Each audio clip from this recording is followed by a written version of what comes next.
Picture this. A man sits alone in a small apartment. No family photos on the walls, no obligations waiting at home. No one expecting him anywhere. Most people would call this sad. Friedrich Nietzsche called it freedom. Not the kind of freedom we talk about casually. Not the freedom to choose between restaurants or pick a vacation spot, but the rarest, most dangerous kind of freedom that exists. The freedom to become who you actually are. And here's what terrifies most people about this idea. It means everything you've been taught about needing family, about requiring those bonds, about depending on those connections might be the very chains holding you back from your highest potential. The individual has always had to struggle to keep from being overwhelmed by the tribe. Nietzsche understood something that makes most people uncomfortable. Family isn't just a support system, it's a control system. Not through malice necessarily, but through expectation, obligation, and the subtle pressure to remain who they need you to be, rather than who you could become. Walk into any family gathering and watch what happens. The successful businessman gets treated like he's still 12 years old. The artist gets pressured to get a real job. The philosopher gets asked when he'll finally settle down and be normal. Because here's what families do, often without realizing it. They freeze you in amber. They keep you locked in the version of yourself they're comfortable with. They resist your evolution because your transformation threatens their understanding of who you are. The man without family doesn't have this problem. He wakes up every morning with a blank canvas. No one's disappointed if he changes. No one's confused if he evolves. No one's threatened if he becomes someone completely different from who he was last year. Here's the truth that nobody wants to hear. Every obligation you have is a piece of yourself you've given away. Every expectation you're trying to meet is a boundary around your potential. Every role you're playing for someone else is a role you can't play for yourself. The man with family obligations wakes up and thinks about what others need. Will this decision upset them? Will this choice disappoint them? Will this path make them worry? The man without family wakes up and thinks about what he needs. What will make him stronger? What will make him wiser? What will push him closer to his highest potential? Nietzsche called this the difference between slave morality and master morality. Slave morality is living for others' approval, others' comfort, others' expectations. Master morality is living for your own standards, your own vision, your own becoming. And here's where this gets controversial. Most people are living slave morality while calling it love. They're sacrificing their potential while calling it responsibility. They're abandoning their dreams while calling it maturity. Think about the man tied to family obligations. He can't take the job opportunity in another country because it would upset everyone. He can't pursue his artistic passion because it wouldn't provide for the family. He can't spend years in solitude developing his philosophy because people would think he's selfish. Every major decision gets filtered through other people's fears, limitations, and expectations. Meanwhile, the man without family faces a different kind of challenge. Not the challenge of meeting others' expectations, but the challenge of exceeding his own. Not the difficulty of pleasing everyone, but the difficulty of becoming someone worth being. This is what Nietzsche called the hardest path, because it's easier to blame your limitations on family obligations than to face the fact that you're not living up to your potential. One must still have chaos in oneself to give birth to a dancing star. Nietzsche understood that creation requires destruction, that becoming requires unbecoming, that freedom requires severing the very ties that most people think make life meaningful. Because here's what family does to your chaos, that creative, destructive, generative force inside you. It domesticates it. It civilizes it. It turns your dancing star into a predictable, safe, manageable light bulb. Families need you to be stable because your instability threatens their structure. They need you to be predictable because your spontaneity disrupts their plans. They need you to be safe because your risk-taking makes them anxious. So slowly, gradually, imperceptibly, they shape you into someone manageable, someone who fits, someone who doesn't cause problems, and you wake up one day wondering where your fire went. Here's what happens when a man cuts the family ties. First, he panics, because suddenly there's no script, no expectations to meet, no role to play, no audience to perform for. He's standing in absolute freedom, and it feels like falling. Most men run back to family at this stage. They can't handle the vertigo of complete autonomy. They need someone to tell them who to be, what to want, how to live. But the man who pushes through this panic discovers something revolutionary. He discovers that without others defining him, he can define himself. Without others limiting him, he can test his actual limits. Without others distracting him, he can focus with laser precision on becoming extraordinary. Nietzsche called this self-creation. The willingness to be your own father, your own teacher, your own God. The individual has always had to struggle to keep from being overwhelmed by the tribe. Here's what the tribe does. It demands conformity through love. It enforces mediocrity through concern. It punishes excellence through guilt. Your family loves you, truly loves you, but that love comes with invisible chains.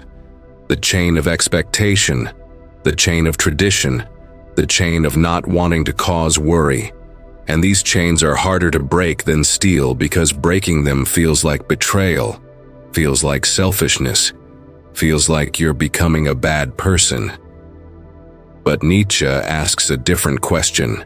What if becoming a bad person by their standards is necessary to become a great person by your own? What if disappointing them is required to satisfy yourself? The man without family has already paid this price. He's already faced the guilt. He's already survived being called cold, distant, uncommitted. And on the other side of that judgment, he found something most men never experience.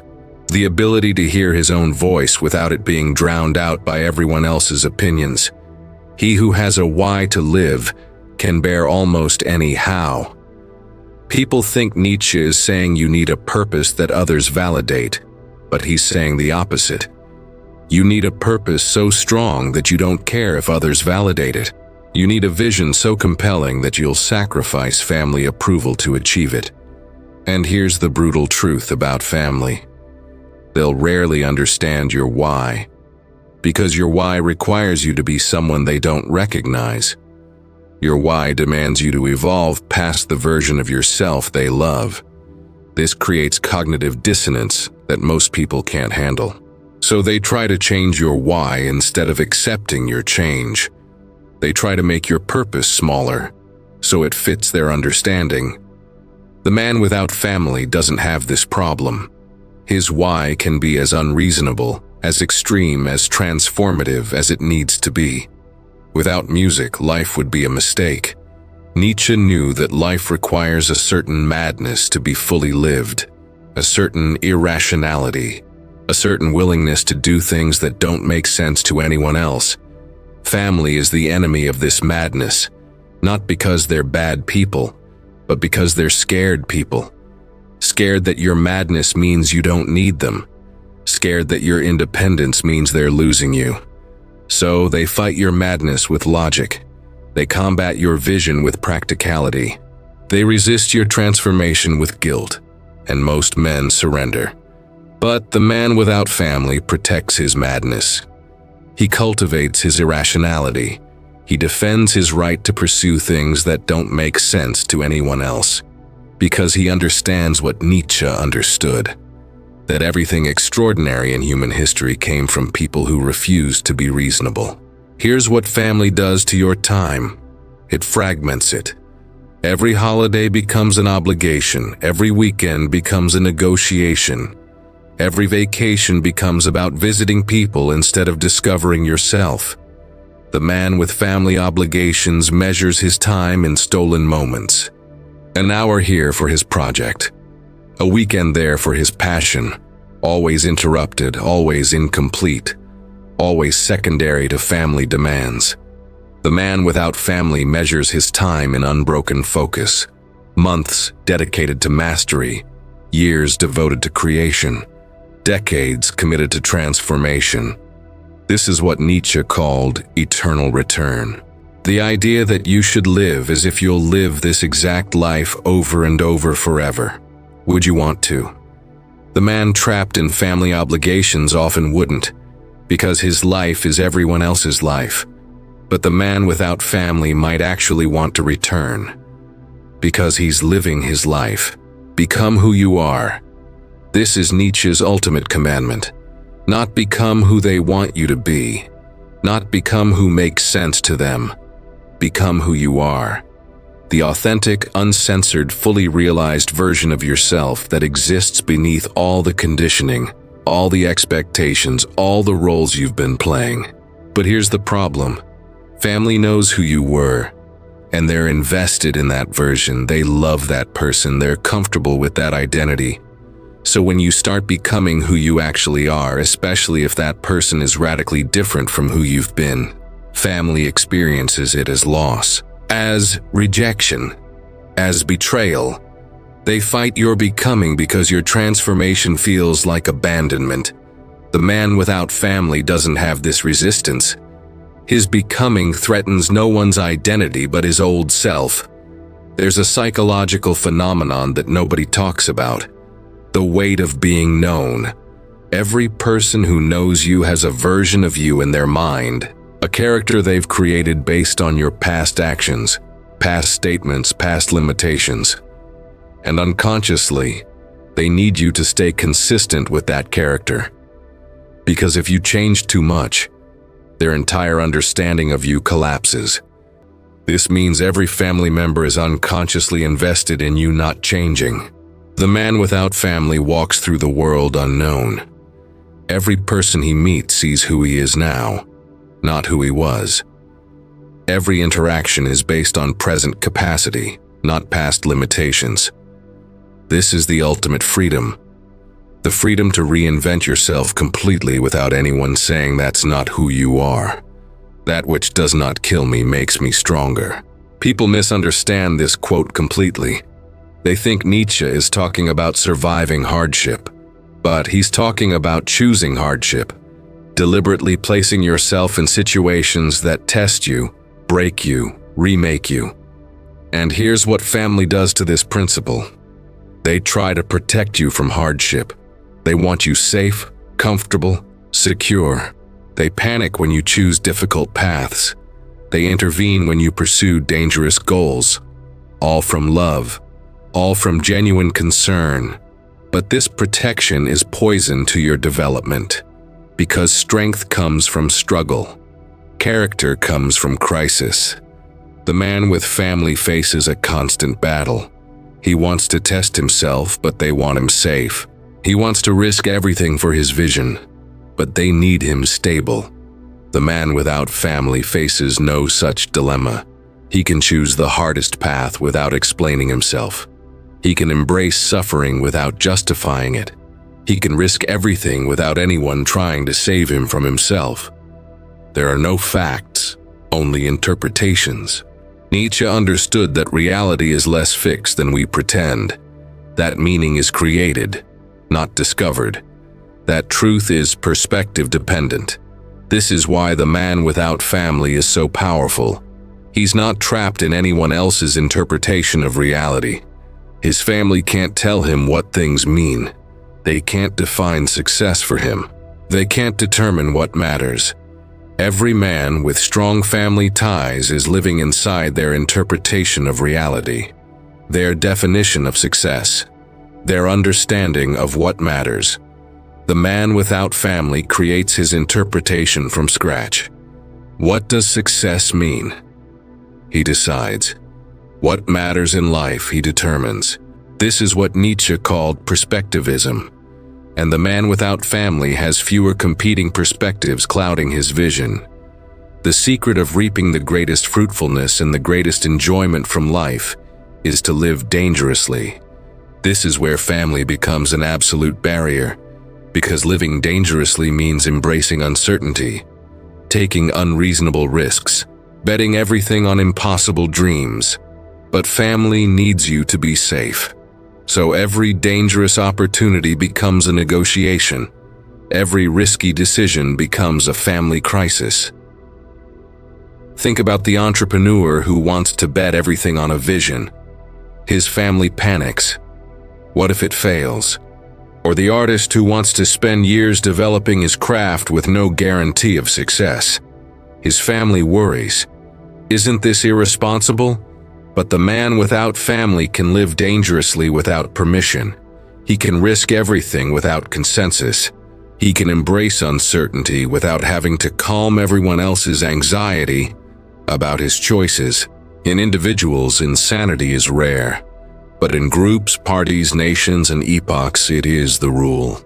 Nietzsche recognized that collective thinking creates collective insanity.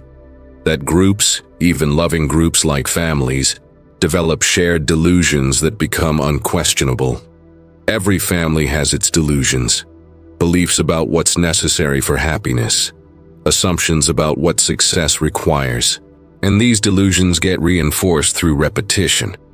Everyone agrees, so it must be true. The man trapped in family accepts these delusions as reality. But the man without family sees these delusions clearly. He recognizes that what his family called necessary was actually optional. What they called important was actually arbitrary. This clarity is brutal, but liberating. Because once you see that family truths are just family opinions, you're free to develop your own truths. He who fights with monsters might take care lest he thereby become a monster. Here's the dark side that nobody discusses. The man without family is walking a razor's edge.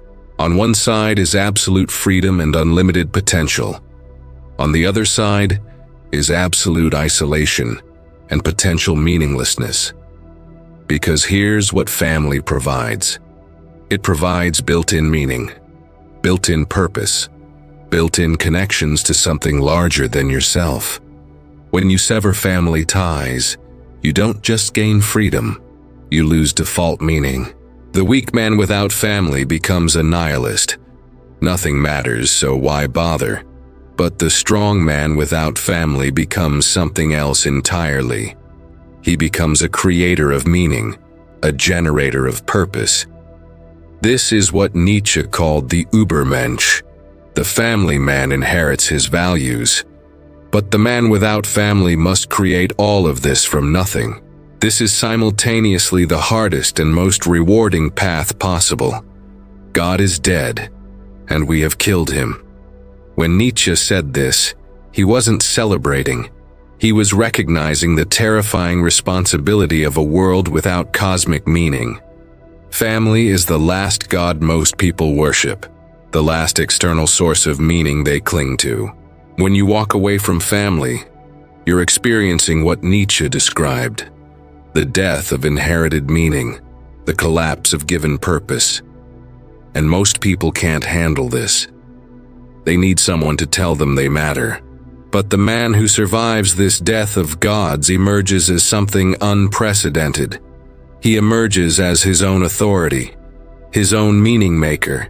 This is what Nietzsche meant by self-overcoming. Not just improving yourself, but fundamentally transforming yourself from someone who receives meaning to someone who creates it. My formula for greatness in a human being is Amor fati, love of fate. Here's where this philosophy gets tested. Because the man without family will face moments of crushing loneliness. Moments where he questions everything. Moments where he wonders if freedom was worth the cost. He'll see families laughing together and feel the ache of exclusion. He'll watch others celebrate holidays surrounded by loved ones and feel the weight of solitude. This is the price. And it's a real price, not some abstract concept. The question is whether he can love this fate, whether he can embrace his loneliness as the cost of his freedom, whether he can accept his isolation as the foundation of his independence. The weak man without family becomes bitter. He resents others for having what he lacks. But the strong man without family becomes grateful. He recognizes that his loneliness creates his focus. He understands that his isolation enables his transformation. This is Amor fati. Not pretending the cost doesn't exist, but loving it because it's inseparable from what you're becoming. You have your way. I have my way. As for the right way, the correct way, and the only way, it does not exist. The man without family isn't claiming everyone should follow his path. He's simply recognizing that for him, for his specific journey, for his particular vision of greatness, family would be an obstacle rather than support. This requires brutal honesty. Most men pretend family is an asset to their growth when it's actually an impediment. The man without family has stopped pretending. He's acknowledged that what works for others doesn't work for him. This honesty is uncomfortable for everyone, because it implies that people with families might be lying to themselves. But the man without family doesn't need others to validate his path. He's simply accepting the consequences of his nature and building a life that serves his becoming rather than others' comfort. The question you're asking now is the question that matters most. Are you living your truth or their truth? Are you becoming who you are or who they need you to be? Because the man without family isn't a prescription for everyone. It's a recognition of a specific truth, that for some people, people with certain visions, certain drives, family becomes the primary obstacle to greatness. Think about the phrase that just entered your mind, the phrase that captures your relationship with freedom, with family, with becoming. Drop that phrase in the comments right now while this realization is fresh, while this clarity is sharp. Because that phrase is your acknowledgement of where you stand, your admission of what you're actually feeling. And when you drop that phrase, you're claiming your truth in public. Hit that subscribe button now because you've just taken the first step toward acknowledging something most people spend their entire lives avoiding. You've just looked at a truth that makes most people uncomfortable. And that means you're ready for what comes next. The insights that will challenge everything else you've been taught. Click that like button because this isn't just entertainment, it's transformation. And when you like it, you're supporting your own evolution. You're choosing to see more truth rather than more comfort. Another video drops soon that will expose another lie keeping you trapped, another belief keeping you small, another truth most people are too comfortable to face.